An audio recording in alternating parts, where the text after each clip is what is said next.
right. Oh, your video is back now. Okay. Sorry about that. Hello. Yeah, so yeah, I did a 2K run today, and then I walked over to a nearby soccer field and tried to do a pull up on the soccer post. So yeah, it was tough. I didn't do it, but I've been going there for the past 3 days, and I plan to keep failing until I stop failing. I like it. I like it. So yeah, how was the run? Did you use that method you were teaching me, like go hard, then take it easy a bit, then go hard? No, I didn't use that method today. So that method is for day to day. So for the past few days, I've been doing a 2 kilometer run every other day. And then on the alternate days, I do a longer run, maybe 4 or 5 kilometers.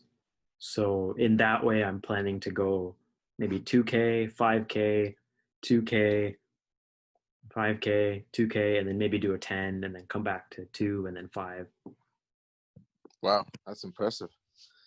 Nice. I thought you meant like while you're running, just like go very hard and then kind of slow down, slower pace, and then kept going, which I tried.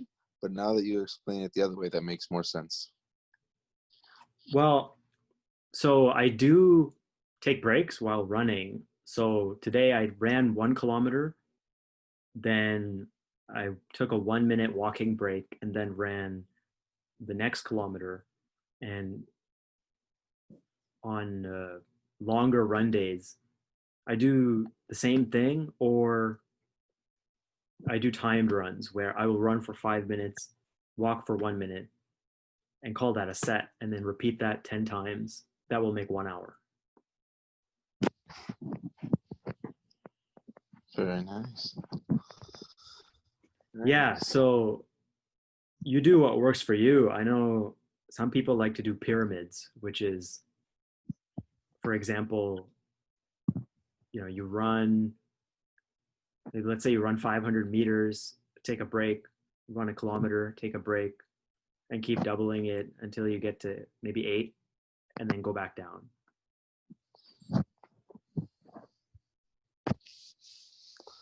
That'd be a challenge for me. So what did you try when you ran? What I tried is I had a point that I would look at and I'd be like, okay, I'm going to sprint at this rate of sprinting until I get to there. And then I'm going to walk from there to a small distance ahead. And then I'm going to keep going at that rate, like, well, not as fast as I can, but almost like a full sprint rate, like a heavy jog, not heavy jog, a heavy run. And then when I slow down, I would walk. And yeah, that really, I noticed a huge difference in pushing myself. I was able to run up the hill nonstop, and then on the way back from a distance I don't think I've done since high school, I ran all the way. It was amazing. Yeah, it's a good method, because for the longest time when I thought of running, I considered a break from running, for example, walking, as a weakness. But now I see it more as a way to recalibrate. You can slow down, see where your body's at, and over time, you can take fewer walking breaks, and you never know, maybe you can run a whole hour without stopping at some point. But at that point, will feel it won't feel like it's a burden to keep pushing, because you've already built in that habit. Yeah. So how did you find your run? You said you noticed a big difference. So are you going to keep it up, or what's your plan? Yeah, I guess I should keep the runs up because, well, actually, I got my bike fixed. I remember how much I loved biking.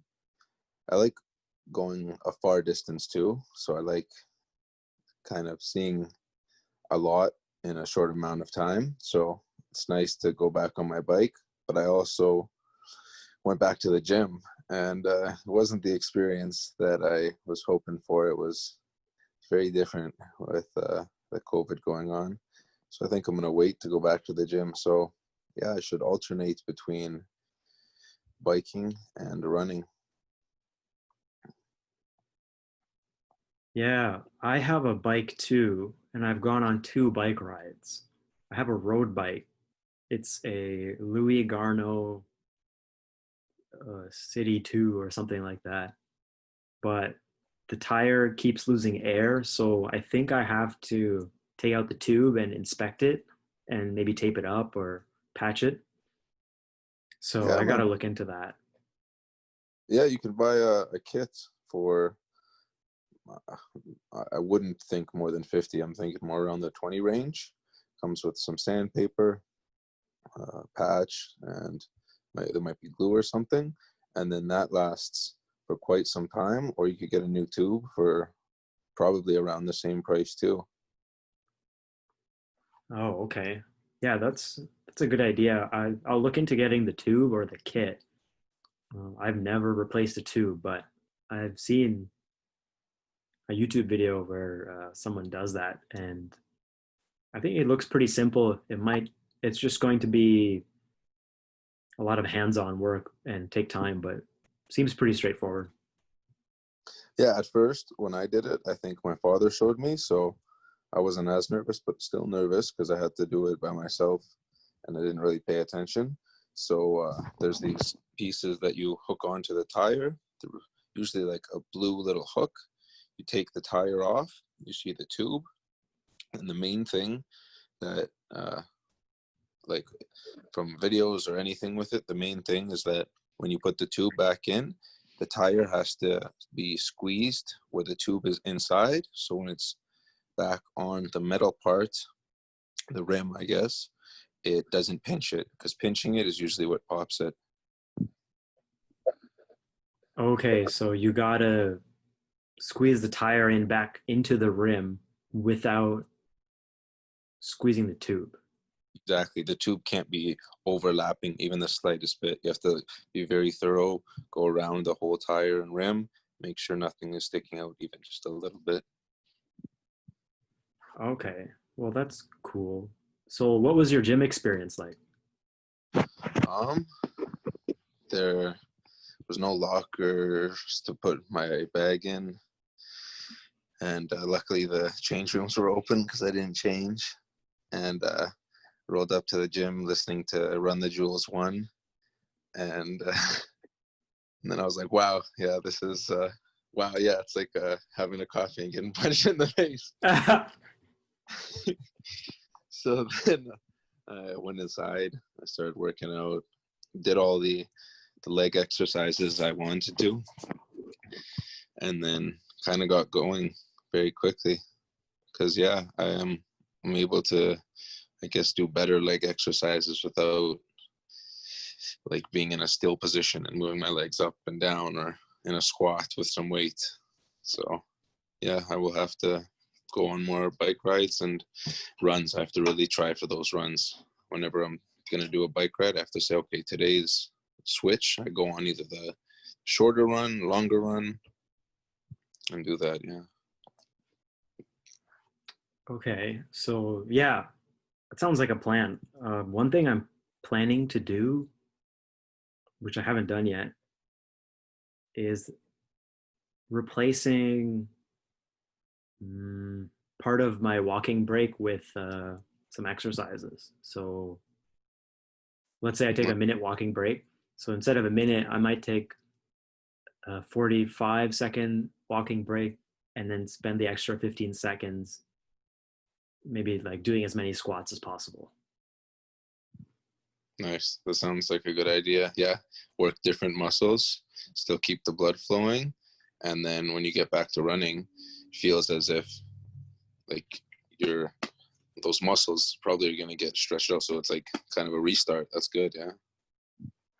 Yeah, I mean, I just want to try out random stuff, and it makes the runs exciting because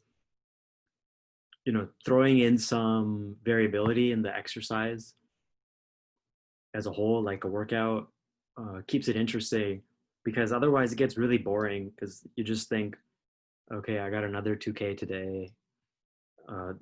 It's just the same thing. But if you throw in a random exercise or challenge yourself, then it's exciting. You kind of look forward to it. Can I do it?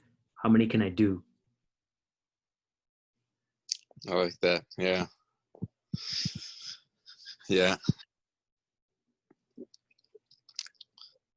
Yeah.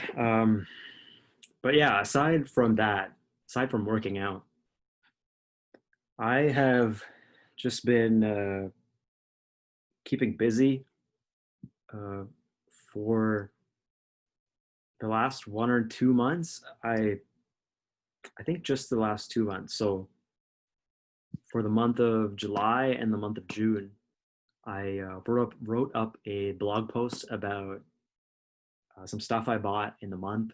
So I just called this month's post July 2020 pickups. And I also recorded a video, which is cool. So I'm going to put out the video in a day or two. And so it's fun. I'm doing that. Uh, my dad has like an overhead camera. So I just use that. So it's kind of cool. You can see me talking about it, and then you can see my table. So yeah, I've been doing that and keeping busy. Nice. Nice, man. Yeah, I've been trying to keep myself busy, helping out two friends now, helping out another friend. And recently we've been doing some renovations. So tearing down all the walls, replacing some stuff that needs some structural support, and basically adding a new look and more value to the house. It's nice. It's more work than a new build. So you're tearing down something that, I guess, I don't know if it was initially thought to be torn down, but it's definitely more work. But it's nice to see before and after, and it's good to see the happiness that it brings, because it's the same house but completely different area. Is that the same house where you're building the deck, or is it a different one? Different place and a different friend. Okay, so you have two jobs now. No. Just two friends I'm helping out. Okay, yeah, my bad. I thought you were getting paid for that deck. I am getting paid, but in my mind, when I think of a job, I think of me sort of not running it, that's the wrong word, at least supplying the tools and having the contract. So if I'm helping hourly, it's very different than if I were to get a deck or to get a renovation, because then what you have to do mentally and physically is much different from the hourly work. Okay, okay. Uh, yeah, last time we talked about this deck that I have here at my parents' place. Uh, I'll take some pictures. I'll send it to you. I don't think my parents are interested in replacing it right now, but um, I don't. I'm interested to get your opinion because I'd love to know what the condition is. Yeah, even if you just wanted some advice on how to build it, I could give you advice, and then you could buy the material. And like the way my dad did, he built it himself. I think he looked up some videos, and obviously it'd be helpful to have someone that's built it give some advice. And yeah, you could probably do it in a weekend, like Saturday, Sunday, and maybe Friday. If it's not like a huge deck, if it's 25, we've actually been building like 25 by 10-ish decks in like 3 half days. So if it was you and someone else, you could probably, like I said, a weekend build it in. Yeah. Yeah, I'll send you those pictures. I would, yeah, when all this,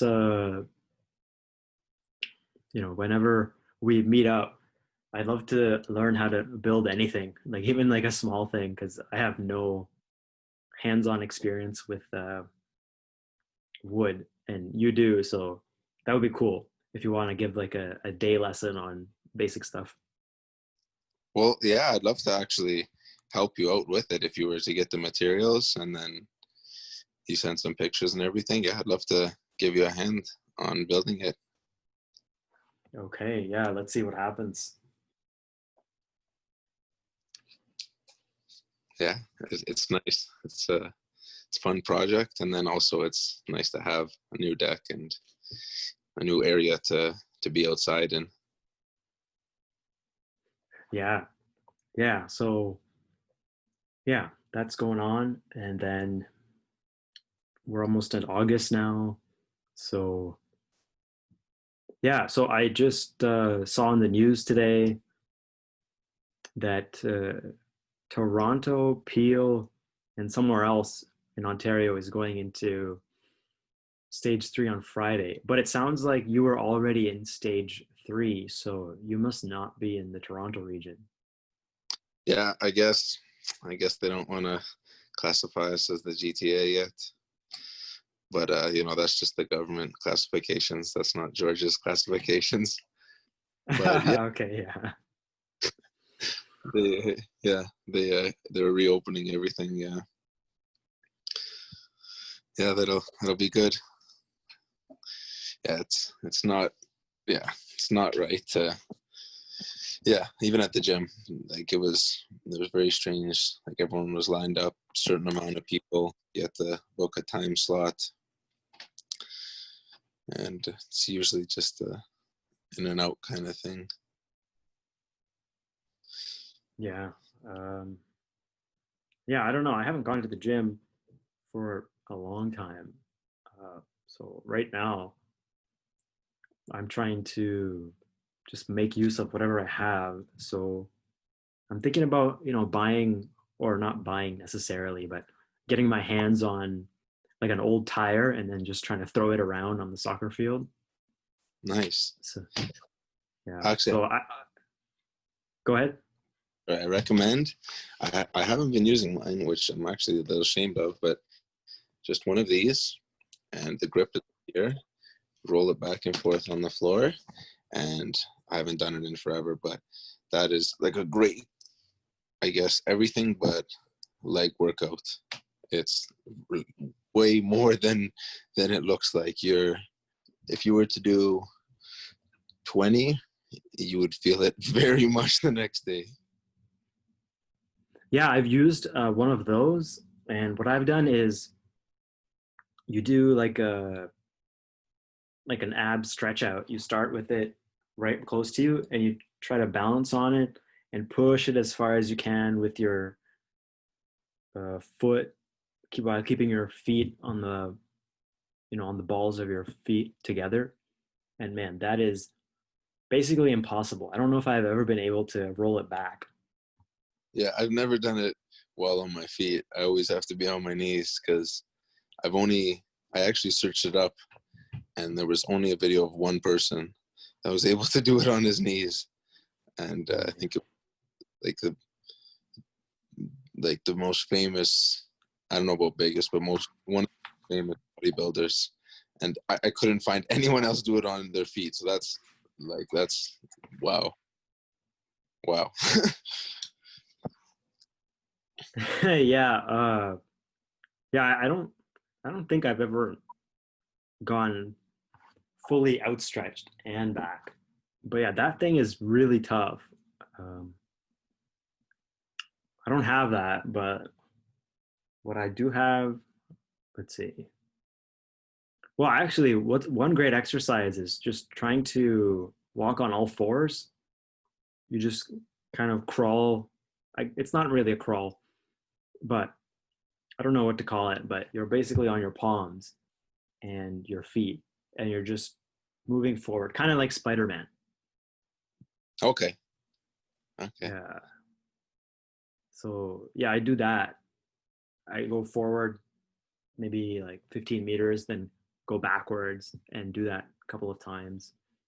That's really tough.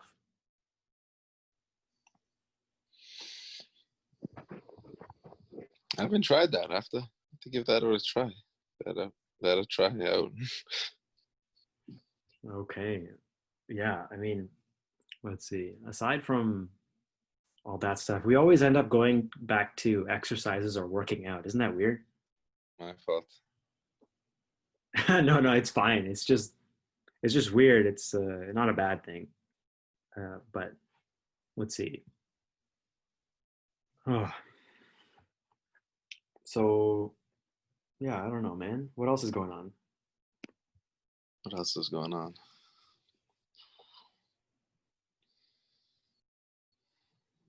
Not too much else. Yeah. Well, I mean, I guess this will be a short conversation then. Uh, yeah, not. And we're back. Sorry, actually, phone died again. My bad on the not charging once again. It's all good. Don't worry, man. It's fine. Um, No, yeah. no, it's not. So, No more intermissions. Next time I'll have it charged. yeah, sounds good. You can also do it on a laptop if it works better for you. I wasn't able to get it going on the laptop.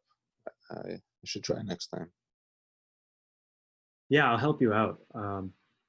You can go to the Zoom website, and I think there is a button or a link that says join meeting, and then I can give you the meeting ID, and I think you can do it through your web browser. Awesome. Thank you, man. I appreciate that. Yeah, it's all good. So yeah, before So, yeah, before what? before the commercial break, we were just trying to figure out what to talk about next. Oh, okay. Let me tell you what I found. I was on one of my bikes, and then I was going through a trail, and then raspberry bushes just everywhere. So I picked some, and I ate a bunch of raspberries. It was very nice. Yo, that's pretty cool. I went walking around in my neighborhood and was walking with my mom, and we saw some raspberries growing out through somebody's fence, and they look like raspberries, but we were so confused. And then, took some my mom took some pictures, and then later it turned out, well, they do look like raspberries, but anyway, I've never seen them growing in the wild. Did you just eat them just like that? Yeah, it's a trail from like our road to the next road over, which is it's got to be at least 1 kilometer or two. So I assume either birds ate raspberries, dropped around there, or someone planted one bush and raspberries grow like they just go and go. So if they've been left there for even a couple of years, they're everywhere. They're a bit smaller than normal raspberries, but they're a bit better taste because they're in the wild. Yeah, that's crazy. Yeah, I don't know. I'm so what do you say? I'm so acclimated to city life. If I see something growing in the wild, and the first thing I think is, man, I wonder if that's safe. True. Yeah, there was a lot of berries around it that were very similar in color, not like texture, a bit different in texture. And that was the only reason I was able to say for certain that I'm going to eat these because there were other berries around them. And I was like, okay, well, these I know are not edible. And these have little divots in them, same as raspberries. So I'm going to eat these. Well, they must have been safe because, I mean, you're talking to me now. Yeah, I'm still around. But yeah, that's pretty cool. So you live near a bunch of like wooded areas, a lot of trails. Uh, there's one good trail in town. Do you know about the cataract? No. I think it's a big trail. I'm not sure if it runs like through Canada. Like I want to say it runs all the way to BC or through Ontario. It's a big trail. But yeah, it's right in town, and I'll take that like all around. I usually only go towards Aaron though. I should take the other way next time because that way is very nice actually. There's a good river, a bit more scenic. I'm gonna take that way, huh? Yeah, very wooded areas, all farmland. The township we live closer to a town than our township, but the township we live in doesn't have a store, and the closest store is like 2.2 kilometers, but all around us, farm everywhere. So, I don't really get out much into wooded areas or, wildlife. So, like, how much of a concern is wild animals in your area? Uh, Depends who you are. Like I'm not scared. I'll be out at night. Try not to go out too much out at night because you do hear like the coyotes howling, like friggin' really loud howling. But yeah, I'll see the occasional fox or coyote around, and it's not big of a big concern. We don't live in an area that you're going to see a pack of 40 wolves or 40 coyotes. So I'm not worried about wild animals. I think there was a cougar once. I think they actually put in a cougar in our area to kill the coyotes, and they tracked it. So there's a cougar in the area. I think I saw a black bear once when I was on my bike, but I'm really not not worried about the wild animals. But there is, I guess, yeah. Man, that is crazy because the wildest thing I've seen is a rabbit. No, yeah. Wow. Because the rabbits are all around here in the suburbs. They're just like they're just eating some stuff like some I don't even know what they eat, but they're in front of people's gardens and they're just like staring at you while they're eating. And then if you stop, then they just stop and just wait. And then you take a step toward them and they run away. Yeah, there's a lot of rabbits up here. It's actually like not a hazard, I don't want to say, but it's a concern of mine when I'm on the road and I see like on the way to my friend's house when we go into work and he drives us from his house into work. There is so many rabbits on his road that I need to slow down, like constantly braking. It feels like every 200 meters a rabbit's running out. Yeah, man. We live in completely different areas because all I see are geese and rabbits. And then you see a black bear, a fox, a cougar, coyote, rabbits, raspberries. Crazy. The cougar I haven't seen. I'm yet to see that. I don't want to because I can't climb a tree and I can't run.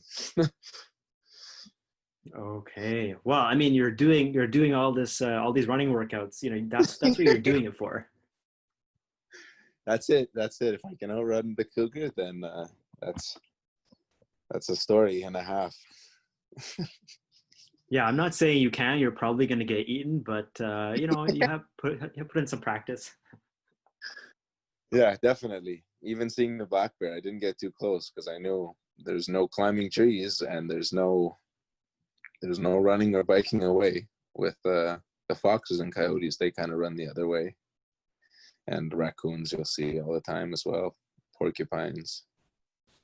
So, for someone like me who doesn't have that experience of being around wild animals, what would you recommend for me to kind of, get comfortable with that? Go camping. Go camping to is London. London's west, so I don't know. I would say to go to Algonquin College, but that's not in the area unless you wanted to go very east. But find a big national park type deal. Go camping and like go for walks. Enjoy it. I don't know if you'll see lots of animals, but that's a that's a good way to do it. Even I sometimes want to see more animals and go to an area where it's more foresty, and camping definitely satisfies that hunger. Yeah, I have been camping for a school trip like half my life ago, basically. And I don't know, man. All I remember is that it was really scary. It's like you're in the middle of the night, you're inside a tent, you're just hearing stuff around you. Somehow you fall asleep and get up, and then you realize, okay, good, I didn't get eaten by something. Yeah, totally. Yeah, it brings you back to there's like very wilderness. Like when I went to Algonquin with my girlfriend, we were looking at the area and I chose a 3 hour area, but I was about to choose a 14-hour area away. So like there's a huge area that's just all wilderness. And yeah, it's you might see stuff like one time we saw like 30 raccoons. We shined a flashlight, there was a bunch of eyes. Then we just realized, oh, it's just raccoons. Like put the food in an area where hopefully they won't get it all, so we have stuff to eat tomorrow. But yeah, it is scary at first, but if you want to overcome that at the same time, stay a few nights, even a week. I'm sure after a week, on the fifth day, you'll be like, I don't want to leave. Like, I want to stay here. Yeah, yeah. I think. I mean, it's a good idea. I agree. The best way to get the experience is to get the experience. I mean, there's no other way than to do that exactly. I'm gonna. I think the best thing to do is find someone who's very comfortable camping or going out into the woods and just stick with them, learn from them. It's very nice. My favorite part that's like so nice is your body getting back to the way like I feel it should be. And once it gets like dark out, you're like, I'm tired. Like we've already eaten.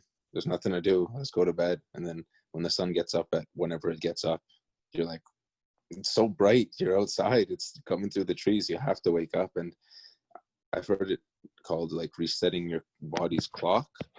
And it definitely does that. It definitely resets the body's clock. It feels so like new because the body's like not used to that, especially in today's day and age where we're waking up at the time that we want where we set. Yeah. Um, the one experience I have is whenever there is a power outage due to a thunderstorm, if you listen carefully, you'll notice everything just sounds quieter, at least in the city. And yeah, that's like a very uh, what's the word? It feels like a very strange, unfamiliar feeling for me because I'm always surrounded by electronics, and then all of a sudden, the hum of all the electronics around you just disappears, and then everything is just so still and quiet. It's pretty cool, but also kind of scary. Scary is not the right word. It's just weird when you're so used to it. So, I mean, I imagine camping is different than that, but I can kind of see the parallel there where you don't have the hum of the electronics around you. Yeah, totally. Yeah, it's a different feeling. I've always thought, not always, but like it comes to mind often how lots of people live in areas that are so remote that not only do they not have electronics, but they might be 12 hours or 2 to 4 days away from a hospital or something. And the lifestyle has to be so different. You have to be so careful if you're chopping wood. You have to go slower. You have to take your time. You have to set everything up perfectly because there's no messing up and swinging and cutting your leg because who's going to bring you that far and how are you going like it's more of a pain to think of how am I going to get to the hospital and still be alive than it is to just set everything up perfect so nothing, not perfect, but as perfect as it can be so nothing goes wrong. Yeah, it's two different extremes So if you're living in a remote area that's, let's say, 12 hours away from a hospital or any other person, your first of all, your senses are heightened where, like you said, you have to be super careful. But, you know, and what am I trying to say? Whereas on the other end, if you're in the city, you really don't need all your senses to be as heightened because you're surrounded by people and systems that are in place to make your life easy and comfortable, definitely compared to living remotely. So you don't have to chop down wood. I guess you could just buy, I don't know, I haven't bought wood, but I'm sure it's it's easily available. So yeah, I mean, that's just crazy because you know you live in the city, you have less to be afraid of, at least in terms of wildlife or poisonous plants and things like that. But you also kind of dull your senses. Yeah, I feel what you're saying. I understand what you're saying. Like, you're not working at your full capability. If you were to live in a 12-hour remote area and an ambulance drove by, you'd be so awake and scared and probably wake up the whole house. Whereas in the city, 12 trucks will drive by in a night, fire trucks or police or ambulance, and nothing is still sleeping. For me, at least, I found. Yeah, it's so strange because I've grown up in the city most of my life. The closest thing I've come to not living in a city is Perth, which is a smaller town, but it's still, it's not remote. And yeah, so having that experience of growing up in the city and living there for most of my life, it's I'm sensitive to city life, but as soon as I go to like a remote place and I'm just out there and there's no building in sight, it's such an unfamiliar environment in terms of how much time I've spent there. It's kind of freaky. But what I wonder is, if if I'm forced into that environment, it's probably going to be a different vibe than if I voluntarily choose to enter that environment. You know what I mean? Very much so. Yeah. Yeah. Oh yeah. Hmm. Yeah. So I mean, I don't know. It's cool. It's just something interesting to think about. That that's basically how The Walking Dead starts. Wow. Well, Yeah. in The Walking Dead, there's a zombie pandemic, and then in the storyline, people are told to enter the cities because it's safe, but then everyone becomes a zombie, and you have to you have to live out in the woods. Oh my gosh. Yeah. No. The city life is nice, but I'm really happy that I was raised most of my life in the country. It's nice. There's a part of me that, like, I guess it's like the heightened senses where I saw a little black blur when I was biking so far away in a valley, and I was like, that looks abnormal. What is that? And then I just kept, I guess, focusing my eyes on it, trying to see like what is it. And it's moving a bit, and I said, yeah, that's probably like a black bear. I'm not gonna go down that area. And I could have easily missed that bike down there and seen it right beside me or something worse. But yeah, even that I'm thankful for, because I saw it from so far away. Yeah. Yeah, dude, it's better to see it far away than the first thing you see is a bunch of teeth and you don't know what you're looking at, and then you're not alive. Hmm. Well, I mean, I don't know how they. I guess they wouldn't try to eat you right away. They'd probably like try to cripple you before they try to eat you. Probably. Yeah. Yeah, but yeah, Bite I my mean, neck. it's what's that?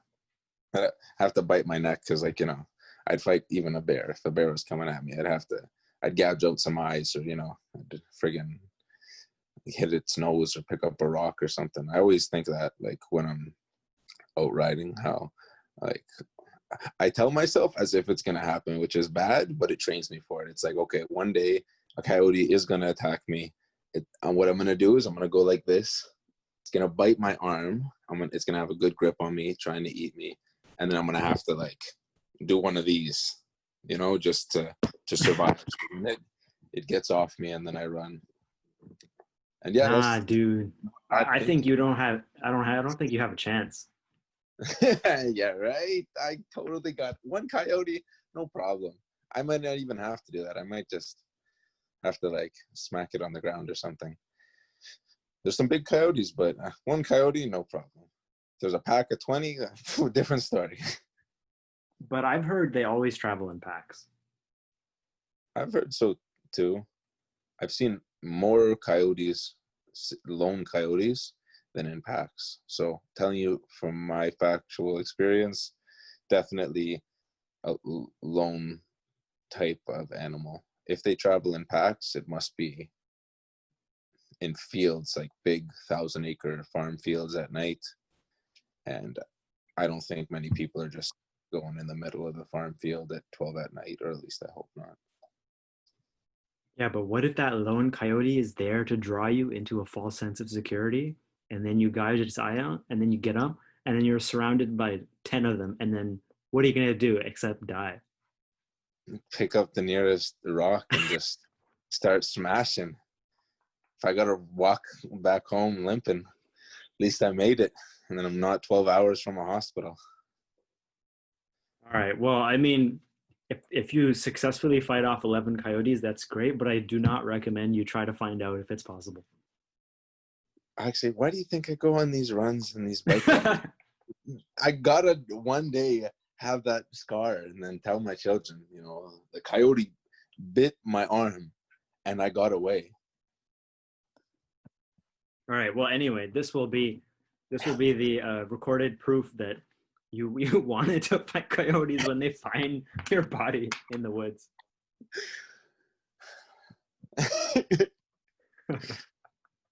uh, oh gosh, just one, But just yeah, one pack. yeah, yeah. I mean, that's another way to get kind of used to surroundings outside the city. Just and go and stay with someone who's not in a remote place, but it's at least remote compared to a city. Like if I just walk outside, I'll see a neighbor. But if you're living in rural areas, you probably have to go for a drive or a few kilometers to get to see the next family over. Yeah, they're close by, the next families.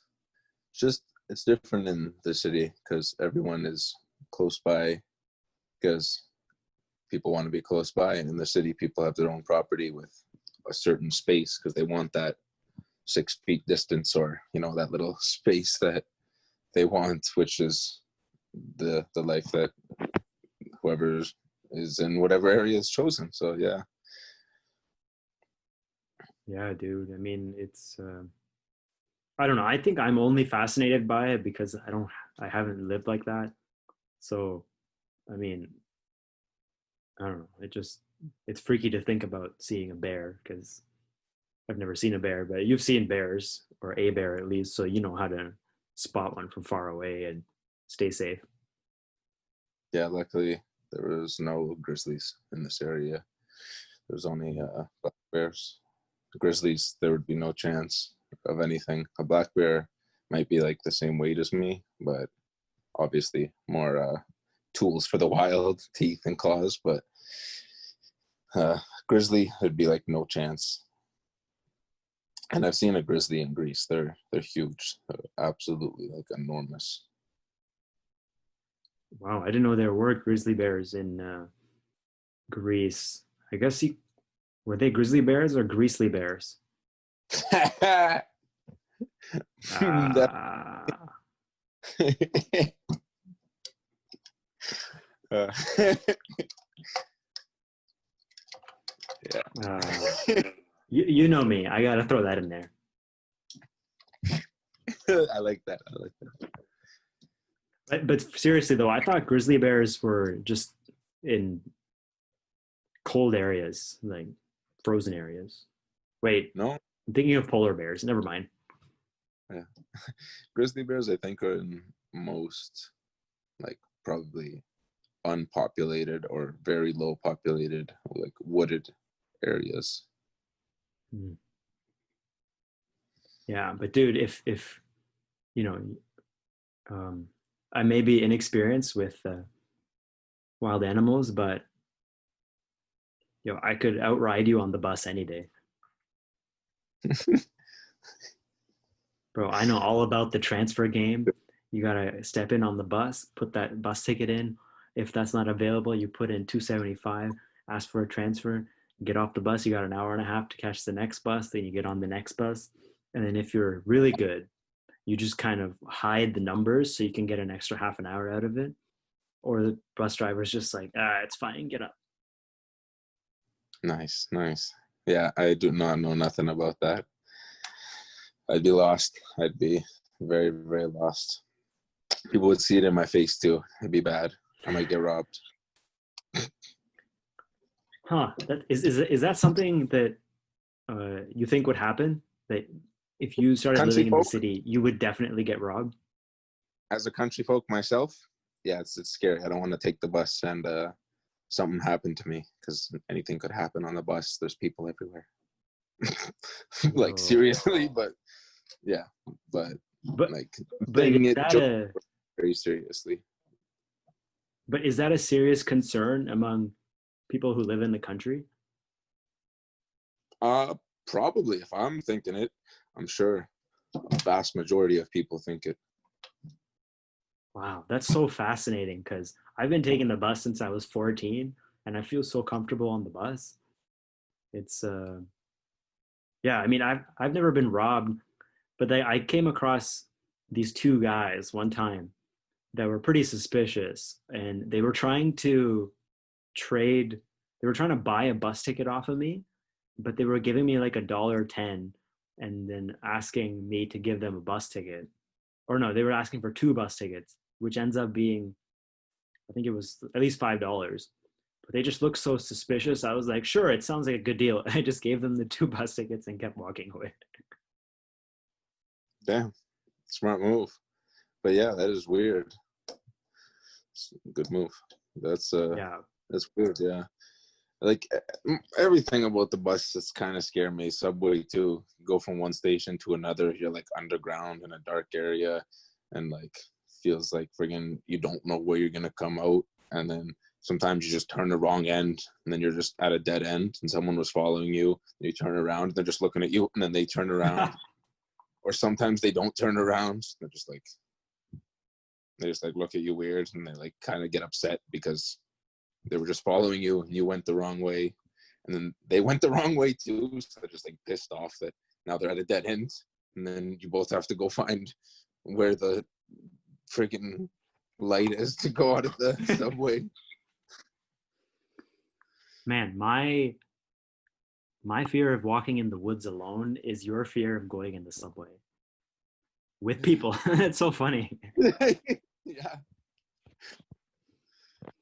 Wow. It's so weird. It's the environment you grow up in kind of defines what you're comfortable with. It does define what you're comfortable with and what you're scared of. Yeah, I want to challenge myself, and I don't know if I told you or not, but definitely want to try to, before I live where I'd like to live, I want to live in Niagara Falls or another city for a good amount of time. And I know I'm going to be uncomfortable and awkward for like a while, but I know it's going to be a good thing for me. But you already did that in Perth, didn't you? Yeah, but Perth was very, very similar to my town here. Like, except besides me living on the outskirts of the town, the town of Perth was very similar to Erin, which is the town I bike to all the time. I went to high school, know everyone from there. So I want to go to a city. Like Toronto, Niagara Falls, Mississauga, somewhere where I could take the bus all the time, somewhere where, yeah, the city where the life is completely different. Well, what we can do is whenever things are opened up again, and I guess whenever I'm comfortable going out, or if I move to a city for a job. So um, yeah, what we can do is if you want, we can book a place for a weekend, an Airbnb or something. Come by, I'll pick you up somewhere. We'll just stay there and then just explore the city for like a weekend or something. Nice. That sounds like too good to be true. I'd love to do that. Yeah. Yeah, I'm Yeah. gonna do that anyway. So it'll be great for you to join me and get comfortable in the city. Um, you I know, would yeah. 100,000%. I'm very scared because I'm just gonna spend so much money in the city. That's my problem. You have to be ready to like slap my wrist and be like, George, you don't need it, kind of thing. Oh, yeah, I got you. I got that game on lock. I know very well how to walk through a street and see a million things I want to buy and then not buy a single thing. Yeah, that's my problem because I'm just gonna see like a market, a fruit market, or any market, and I'm just gonna start buying like little gadgets and food that I'm not gonna be able to have in that time. Yeah, yeah, I got you. We'll do it. Awesome. Yeah, I'm ready. I'm just writing it down because Camping uh, too. Write down camping. I don't know, man. I'm afraid of Oh, camping. come on, it's gonna be fun. No, I would prefer before camping to just like chill and uh, at your place or something for a night or a couple nights and For just sure, like yeah. walk around the area or something like that. That sounds good. Yeah. Okay, For, yeah, because yeah, for more, like of course. I think it's just a mental thing for me. Um, there's how I live my life, and then there's camping. And for some reason, the first thing I think is, okay, what can I do in between those two things? And that's my conclusion there. I like it. I like it. Yeah, Yeah. All camping right. is the one end of the spectrum. I totally have been trying to. Well, I haven't been camping much, but I really just have been trying every time camping to catch like a fish or a bunch of fish and then grill them over the campfire. That's like something I'm looking so forward to doing. Yeah, man. Just do it. Just meditate for 2 minutes. Imagine you're a bear. Just go to a river and just take the fish out of the water with one swipe. Oh, that'd be cool. Okay. Yeah, it's about 8:30. So thanks for doing this again. Thank you for having me, actually. Yeah. Yeah, I love doing this. Here, I'll hit the stop right now.